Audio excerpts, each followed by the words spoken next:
So I'm a 90s baby. Growing up, back then things were a bit different, considering how we raised children. And you mentioned how we may have, family members or friends that had children that may have, acted a bit different from what we consider normal. And like you said, back then, everybody just kind of brushed it off. Oh, it just, got some behaviors. But now we're in a space, almost 20, 30 years later where we're getting a lot of, diagnosis, which is great. So we're stepping in the right direction. But my question to you is for those young families that may have been in our shoes before, but are a bit scared of labels or just don't know where to start, what is your advice to them that you can give them to get started and just kind of look past those stereotypes? So, I mean, I feel like my clear cut advice is you have to do it. Like you're gonna hurt your child more by not doing it than doing it.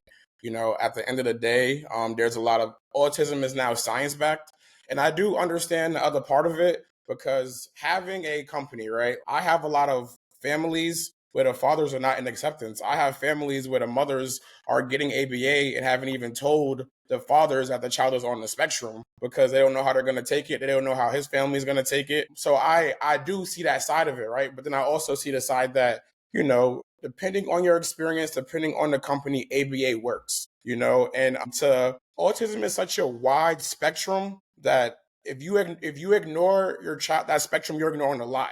So to even try to just, accept it and we work on whether it be eating, whether it be in communication, whether it be behaviors, whether it be emotional regulation, if you choose to ignore that, to go get that diagnosis, you're ignoring a lot of stuff that's going to affect that child down the line. So my advice is, as much as it may hurt, do the very uncomfortable thing if it is uncomfortable and just go get it done and get that test done. Yeah, I And I second just that want to piggyback off heavily. of that, Coop, because we don't also talk about enough like when we do get that diagnosis. When you do first get that diagnosis, it's for a lot of fathers I talk to, and you brothers can probably speak, so it's hard.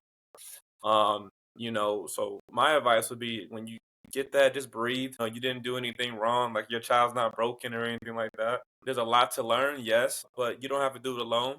My recommendation is find community. Like you brothers have found community right here where you can share experiences. Like find that community that reminds you, that you still belong. There's a lot of great things that you can still do, but find that community. Everything's gonna be okay. Like it may not always be easy, but everything's gonna be okay. So I just want to. Oh, so go ahead, cool. Go ahead. I want to ask, right? And we could do it briefly, as forefathers with children on the spectrum. What was that like for you guys?